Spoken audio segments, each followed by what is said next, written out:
Bienvenidos a una nueva inmersión profunda. Hoy analizamos un texto de estudio titulado El plan eterno de Dios.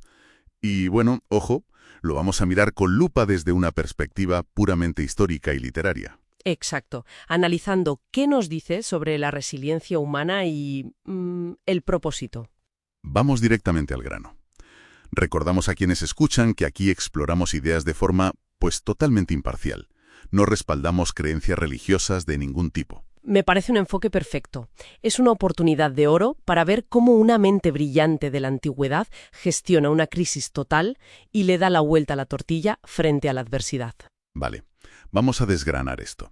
Para ponernos en situación, viajamos al siglo I. Tenemos a la figura del apóstol Pablo, un hombre que básicamente vivía en la carretera, creando comunidades. Viajando sin parar. Sí, viajando sin parar. Y de repente, arresto domiciliario en la ciudad de Roma, confinado entre cuatro paredes. Es como la versión más extrema y antigua del teletrabajo forzoso. Y lo fascinante aquí es cómo gestiona ese parón en seco. Cualquiera caería en la desesperación al ver su proyecto vital pues frenado de esa manera. Claro, es lógico. Lo curioso es que a Pablo no le dolía tanto la prisión en sí, sino esa incapacidad física de viajar de casa en casa. Sin embargo, en lugar de hundirse, el texto nos muestra que él decide alegrarse. Ya. Ve esa tremenda limitación, ese sufrimiento, como algo que de algún modo completa en su propia carne las aflicciones por el bien de su comunidad. Aquí es donde se pone realmente interesante. Hay una frase brutal en este relato que dice que la palabra de Dios no está presa. Al no poder salir, pues, ¿qué hace? ¿Sentarse a escribir? Eso es, sentarse a escribir. De esa celda romana salieron cartas como Filipenses, Efesios, Filemón y Colosenses. Y más adelante, tras un periodo de liberación y un nuevo encarcelamiento, surgieron los textos dirigidos a Timoteo, a Tito y a los hebreos. Y hay que entender el peso de esto. No son simples cartas para pasar el rato. Esos documentos prácticamente formaron la base del pensamiento occidental sobre la ética, la comunidad y la resistencia. Totalmente. Una tremenda limitación física obligó a este hombre a plasmar ideas que han impactado a la humanidad durante 2000 milenios. Si hubiera seguido viajando, quizás esas palabras se las habría llevado el viento. Claro, pero es fácil decirlo ahora, 2000 años después, a toro pasado. En ese momento, encerrado, tuvo que ser un ejercicio de fortaleza mental brutal. ¿Cómo logra a alguien ver más allá de las cuatro paredes de su celda y no tirar la toalla? Ahí es donde entra la clave de todo. Si conectamos esto con el panorama general, aparece un concepto griego fascinante: oikonomía. Oikonomía. Sí. Se traduce normalmente como administración.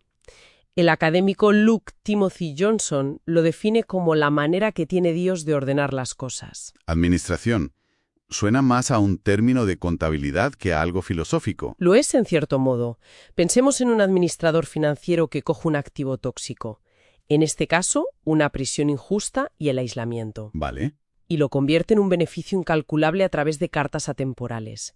Es una narrativa inmensa que enlaza grandes figuras, desde los profetas del Antiguo Testamento hasta llegar a Pablo.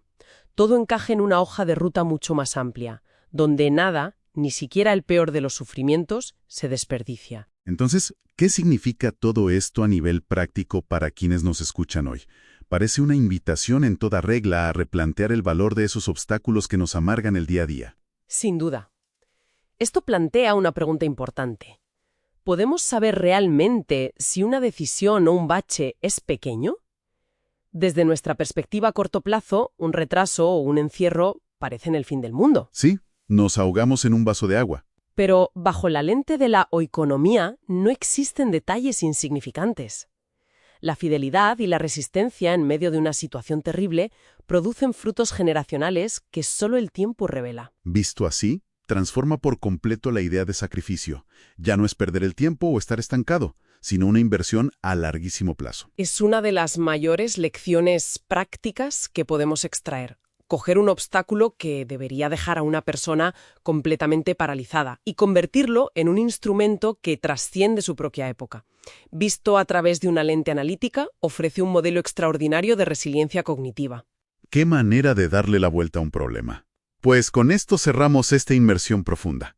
Muchas gracias a toda la audiencia por acompañarnos en este ejercicio de explorar fuentes diversas para expandir el conocimiento y nuestra forma de analizar el mundo. Ha sido un placer. Y antes de irnos, dejamos una última reflexión sobre la mesa para quien quiera seguir dándole vueltas.